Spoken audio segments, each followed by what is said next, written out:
Mga bossing eto, tamang reaction lang ako dito kay Cynthia Villar, ha? Kasi nakita ko, nanggagalaiti siya doon sa proyekto ng DSUD, 'no? Oh, There are no nanggagalaiti si Cynthia Villar mga kababayan dahil nga po yung planong, pabahay para po doon sa ating mga kababayan, condo style, 'no? Sabi ni Cynthia Villar, parang hindi naman para sa ano 'yan, mga middle class. Hmm. Bakit kaya kumokontra si Cynthia Villar? Ano 'to, doon sa hindi mga nakakaalam, si Cynthia Villar po ay asawa ng dating Senate President na si Manny Villar. Sila po ang may-ari, mga bossing, o sila po, yung nagtatag siguro yun yung pinaka the best na word, nung mga Camellia Homes. At ang anak po nila ay si, pangalan nun, si Mark Villar. Na tahimik si Mark Villar. Sa sobrang tahimik po, yung mga proyekto nila na mga tulay, bumagsak po. Sa sobrang tahimik hanggang ngayon hindi po nagkokomento patungkol ho dun. At ang kapatid ni Mark Villar na anak po nila Manny Villar at Cynthia Villar ay etong si Camille Villar na tumatakbo po, 'no, sa pagkasenador na ang kanyang pangalan ay nandoon sa pang-13, 11, 12, 13 nandun naglalaro, 'no? Na, sabi nga nila kay dating Pangulong Duterte, "Hindi ka nag-iisa diyan." Kaya ho ako, sinasabi ko sa inyo, hindi ako magto-12-0 doon sa alyansa ng Pangulong Bongbong Marcos. Bakit ho, mga kababayan? Alam ko meron diyaan na talaga namang makadidiis. Merong mga kandidato diyan na pagka nanalo, ayun ang aasikasuhin ng dating Pangulong Duterte, 'no? At yung kanilang mga negosyo, kasi karamihan naman ho sa mga politiko, mga kababayan, kung bakit tumatakbo, para protektahan yung kanilang mga negosyo, mga bossing, 'no? Pakinggan natin ito, 'no? Kumbaga parang, 'pag ito nakaapekto ito sa negosyo ko, haharangin ko itong, um, pinaplano nila, 'no? Pero hindi ko sinasabi, na mga bilyar 'yan, mga bossing.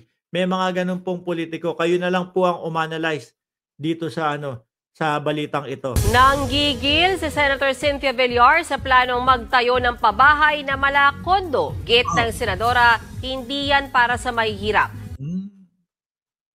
Ako kung sakali ho, mga kababayan, kung malakondo ang maibibigay do'n sa mahihirap, bakit hindi, 'di ba? Okey lang 'yun, nang maranasan ng mga mahihirap, hindi naman ho lahat ng mahirap, mga bossing, walang walang trabaho, tamad. Hindi naman po lahat ng mahihirap gano'n, eh. Yung iba po, masisipag, kumakayod, 'no? Laging kayod, mga bossing. Kaya lang po hindi nabibiyayaan ng suwerte o talagang masyadong malaki lang yung pamilya nila at kapos yung budget nila, kinakapos, 'di ba? Kung ako ho, sasabihin ko, "Oh, 'di okey lang, walang problema. At least naman yung mga mahihirap nating mga kababayan makalasap nung gano'ng buhay, nung malakondo." Kasi ho kapagka gano'n, mga kababayan, mga boss chief amo, sir, yung bahay ninyo maaliwalas, maganda, maayos, yung mga kababayan natin magiging iba din po yung mindset, eh. Naku, eto pala, masarap pala yung buhay na nakatira ka sa kondo, maayos yung bahay mo, hindi yung gula-gulanit, hindi yung, alam niyo yung lawanet? Hindi yung parang sinalpakan ng lawanit, 'no, okey din pala talaga. Ngayon, naku, gusto ko mag-stay na yung ganito kong buhay. Oh, simula ngayon, mas kakayudan ko pa. Yung mga anak nila 'no, gusto niyo ba maging, tuloy-tuloy yung ganitong ating pamumuhay na para tayong nakatira sa kondo? Opo, nay, okey po yung ganito. Sige. Yung mga batugan sa inyo, umpisahan niyo na magtrabaho para habang buhay ganito yung inyong, tahanan, tirahan. Maiiba, 'di ba? Maiiba yung kanilang thinking. Pero bakit kaya kinokontra ni Senator, Cynthia Villar? Narito ang aking report. Dahil magastos? Tingin ko hindi naman, 'no? Nasa tamang finishing lang ho yun. nasa tamang, palitada, 'di ba? Yung mga gano'n kung meron man, mga bossing na pagkakaiba, kaunting-kaunti lang siguro. There are no homeless or poor. Ginisa ng ilang senador ang Department of Human Settlements and Urban Development o DSUD sa deliberasyon ng kanilang budget sa plenaryo ng Senado. Target ng DSUD na makapagtayo Target ipagawa na condominium style housing, 3.2 million. Ang dami ho niyan, 'no? Ang dami nating kababayan na matutulungan niyan. Naku, 3.2 million na bahay ho.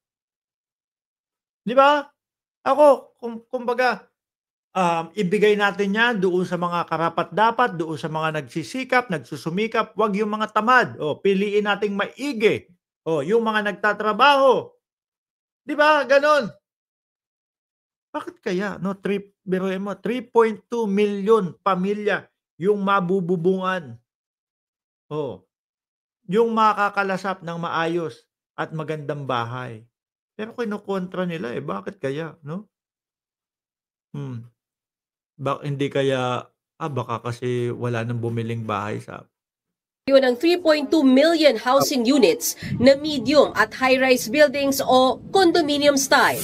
Kakailanganin dyan ang nasa 4 trillion pesos na budget. Pero umalma si Senator Cynthia Villar. Baka siguro, wag mo nang gawing mukhang condominium, 'no? Sabi ni Gina Portaliza, masapawan si Cynthia sa kanyang mga housing na milyon-milyon ang presyo. Bakit daw kondong itatayo na pang middle class lang? Our priority should be the poor and the homeless. Why will you insist on building condominium? Dahil kikita ka doon sa contractor ng condo. Hindi naman siguro, kumbaga, konti lang ang pagitan din ho nun, mga kababayan. 'No? Maayos na pintura, tamang finishing lang, yung mga gano'n. Imbes na, ganito ang ilagay mo, mano ba namang tilesan mo na lang 'yan, 'no? Wag na yung mamahalin, At ito ho, mga kababayan, babayaran din ho nung ating mga kababayan kung sino man po ang mapalad na mabibigyan nung mga pabahay. Condominium na may Ang kinaiinis ni Villar, may mga sinasabihan daw na illegal settlers sa Las Piñas na umalis na sa mga lupang tinitirahan dahil bibigyan sila ng condo unit. Pero hindi naman daw yan libre. Nasa real estate business ang pamilya Villar, kaya alam daw ng senadora na may presyo talaga ang pagtira sa kondo. Yun. Alam naman nating lahat yun na nasa real estate ho sila, mga kababayan. Di ba? Paliwanag naman ni Senator Risa Hontiveros na sponsor ng budget ng DSUD. Base sa proposal, nasa 2,600 pesos ang ibabayad kada buwan sa condo unit na itatayo.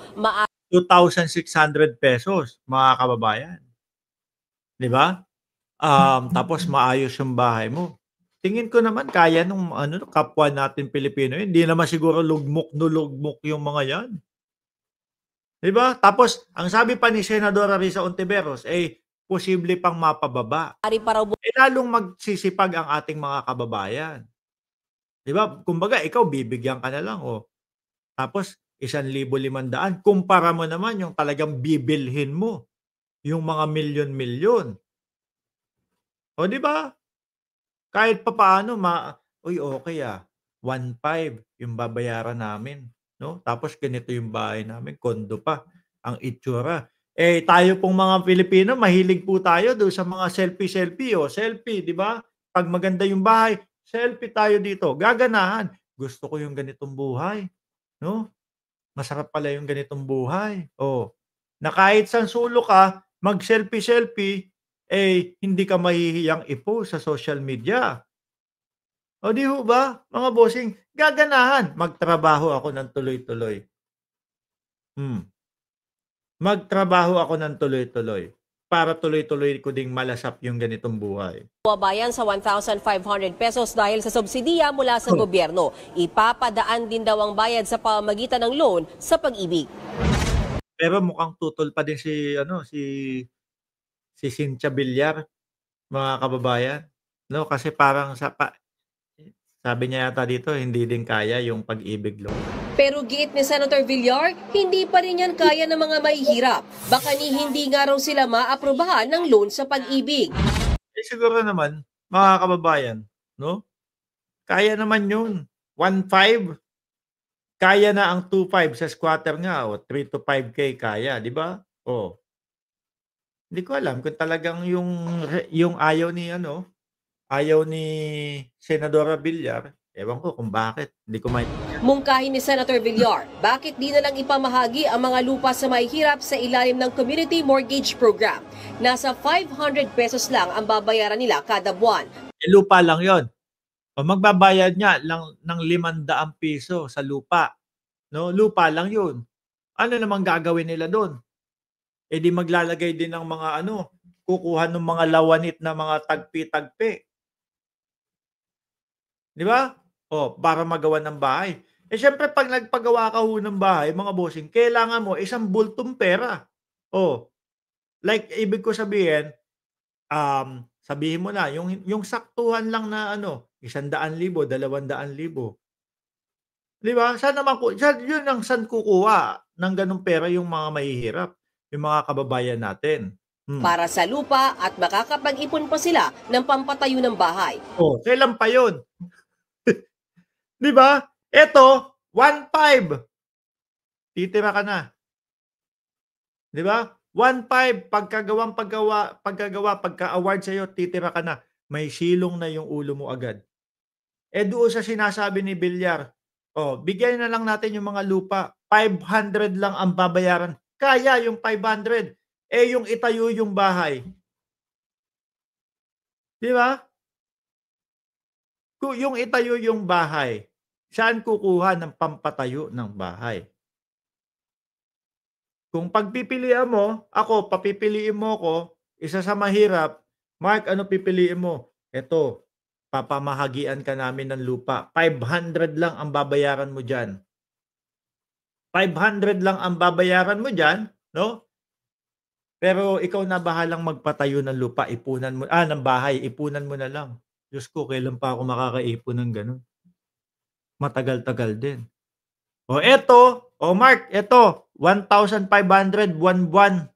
No? May bubong ka na, itsurang kondo yung titiran mo, masarap pa, mag-selfie-selfie ka, kahit sa sulok, maayos yung pintura, 1.5 buwan-buwan. Pero on the spot, may bubungan ka na. Meron kang tubig, meron kang kuryente. Saan ang pipiliin mo dun? Natural, mas okay yung nandoon sa 1.5. Sabi ni Ramoncito, Biray, yung 1.5, titirhan na lang. Engot talaga yung Villar na yan. Sabi, di mura ang pagpapagawa ng bahay. Iipunan mo. Ngayon mga kababayan, meron sinasabi. Sabi ni engineer, ang paggawa daw namin ng bahay ganito lang, 50,000. Nakaka-100,000 na kami. Ano pa lang, eto pa lang pader ang natatapos. Hindi mura ang magpagawa ng bahay. Mas gugustuhin mo, sige 1.5. Kaya yun. Masyado namang degraded yung kababayan natin Pilipino. 1.5 na lang, hindi pa kayanin. 'Di ba? Ako naniniwala po kaya. Kapag ka nga maayos kang maayos ka, like example, yung mga fishball. Akala nyo lang, ay nagpi-fishball si Manong, ang liit ng kinikita. Akala nyo lang maliit yung kinikita niyan. Pero malalaki din yung mga kinikita niyan. Yung mga nagtataho, malalaki ang kinikita niyan, mga kababayan. No? Ewan ko, bakit gano'n yung iniisip nila sa mamamayang Pilipino? 1.5 hindi kaya? Sa huli, hindi pinalusot ng Senado ang budget ng DSUD, pati na rin ang ilan pang opisina gaya ng National Housing Authority. Muli silang haharap sa plenaryo sa November 18 para depensahan ang budget na hinihingi nila na nagkakahalaga ng mahigit 6 billion pesos. Kayo na lang mga kababayan, ang humusga kung ano sa tingin ninyo, kung bakit ayaw nila, at mukhang sa tingin natin, okay naman yung proyektong gustong mangyari. Biruin nyo, 3.2 million na pamilya ang posibleng mabubungan, mga boss, chief, amo, sir.